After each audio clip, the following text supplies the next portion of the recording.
So, picture this. It's June 10th, 2000, and London has just unveiled this absolutely stunning new piece of architecture, the Millennium Bridge.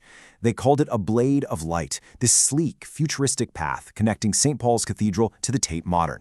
But here's the crazy part. Within just a few hours of opening, this amazing triumph of engineering turned into a global embarrassment. We're going to dive into the really strange and kind of alarming story of London's Wobbly Bridge. And this is really the central mystery, right? You've got thousands of excited Londoners stepping onto this brand new bridge, and almost right away, they knew something was deeply, deeply wrong. The ground, a solid steel bridge, started to sway beneath their feet, and not just a little bit, but violently and totally unpredictably. They had to evacuate everyone and shut the whole thing down just 2 days after it opened. So, what on earth happened? Yeah, and we're not talking about some tiny little tremor here. The bridge was lurching sideways up to 70 millimeters. That's almost 3 inches. Just try to imagine that for a second. You're standing on what's supposed to be a solid steel structure, and it's swinging from side to side underneath you. It was genuinely alarming, and for the engineers who designed it, well, it was a complete and total shock. This timeline just puts it all into perspective, you know? They start building it in 1998. 2 years later, June 10th, 2000, it's the grand opening, and the infamous wobble happens.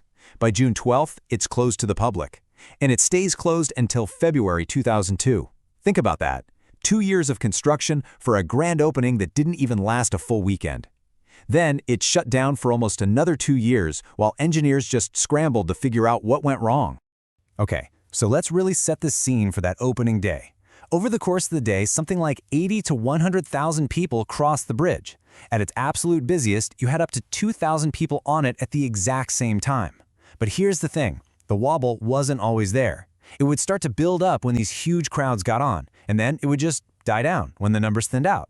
And that was the first big clue for the investigators. All right, so now the investigation kicks off.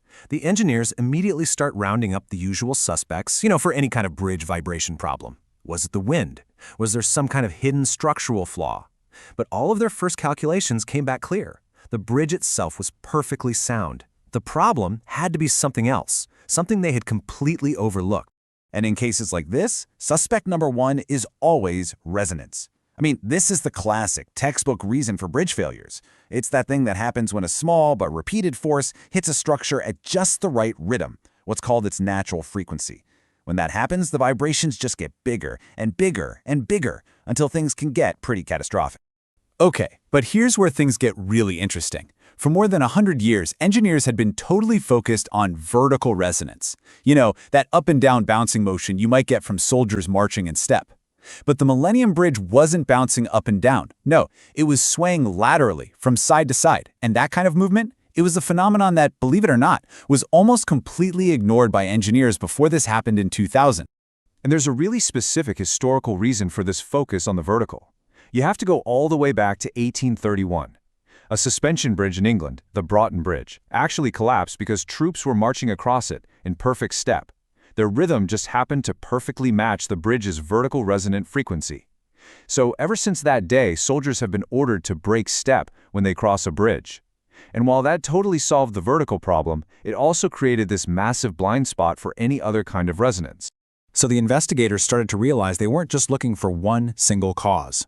No, this was about some kind of hidden interaction, something happening between the bridge itself and the thousands of people on it. The crowd was creating a rhythm, for sure, but not in any way that anyone could have possibly predicted. Eventually, they gave this brand new phenomenon a name: synchronous lateral excitation. I know, it's a bit of a mouthful, but it actually describes what was happening perfectly. Basically, the natural side-to-side force of people just walking was somehow syncing up, creating this powerful unified push that was making the bridge sway. The big question, though, was, how on earth does a random crowd of thousands of people all start walking in sync? Well, this metronome analogy is just a brilliant way to understand it. Imagine you take a bunch of metronomes and you put them on a platform that can move, like say a board resting on a couple of soda cans. You start them all at different times, so at first it's just total chaos, right? But as they tick back and forth, they transfer these tiny, tiny bits of energy to each other through the moving board, and over time, something amazing happens. They all phase lock and start swinging in perfect harmony. That's exactly what was happening with the people on the bridge. And here are the numbers that really show why this happened. When we walk, the up and down force of our footsteps is about 2 Hz, but that subtle side-to-side sway we all have as we walk, that happens at a lower frequency, around 1.3 Hz. Well, the Millennium Bridge, because of its unique, very shallow design, just happened to have a natural side-to-side frequency somewhere between 0.5 and 1.0 Hz. You can see how dangerously close those numbers are. It was, quite literally, the perfect storm. But wait, because here comes the biggest twist in this entire story. The first assumption everyone made was that the crowd, just by random chance, started the wobble. But the truth? Well, the truth was way more counterintuitive than that. This quote really gets to the heart of it. It completely flips the cause and effect on its head. Get this. The people weren't causing the wobble. The wobble was causing the people to start moving in sync. As the bridge started to sway just a little bit, everyone on it subconsciously adjusted their gait to keep their balance. And it was that collective, instinctual reaction that was feeding more and more energy back into the sway, making it even worse. So here's how that crazy feedback loop worked. It starts with just a tiny sway from the bridge itself. In response, people subconsciously adjust how they walk to keep their balance. But when hundreds of people make that same tiny adjustment all at once, it actually pushes the bridge a little more. That bigger sway then causes even more people to adjust their balance, which, you guessed it, pushes the bridge even more. It's a vicious cycle that just keeps growing and growing until the bridge is lurching violently from side to side. And they actually proved this with tests. After they closed the bridge, the engineers got groups of people to walk across it. And what they found was amazing. The bridge was totally stable, up to a point. But as soon as they hit 166 people, bam, the side-to-side vibrations suddenly spiked. That was the magic number, the critical mass, the tipping point where the crowd's synchronized balancing act was enough to overpower the bridge's own stability. So, okay, understanding the problem is one thing, but fixing it, and fixing it without ruining the bridge's beautiful, iconic design, that was a whole different challenge. So, how did they pull it off? Well, the engineers basically had 2 main paths they could go down. Option 1 was stiffening. They could try to make the whole bridge more rigid, which would change its natural frequency. The problem was, that would mean adding a bunch of bulky structures and completely ruining that sleek blade of light look. The much better choice was damping. Basically, adding components that would act like giant shock absorbers to just soak up and get rid of all that vibrational energy. And that's exactly what they did. They installed all of this stuff underneath the bridge deck so you can't even see it. They put in 37 of these viscous dampers. You can think of them as huge pistons moving through thick oil, and those were designed to absorb all that side-to-side energy. And then, just to be extra safe, they also added 52 tuned mass dampers to handle any potential up and down bounce.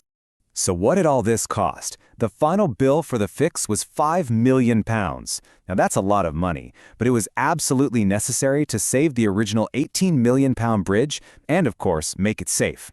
When it finally reopened in February 2002, this time it was completely rock solid. You know, the legacy of the Wobbly Bridge is actually pretty profound. This whole incident revealed a brand new physical phenomenon that has totally changed how engineers design footbridges all over the world. There's basically a new golden rule in engineering now. If your bridge design has a natural sideways frequency below 1.3 Hz, you absolutely have to account for the weird physics of a crowd syncing up and making it sway. So in the end, the Millennium Bridge wasn't really a failure of engineering. It was more like a failure of imagination.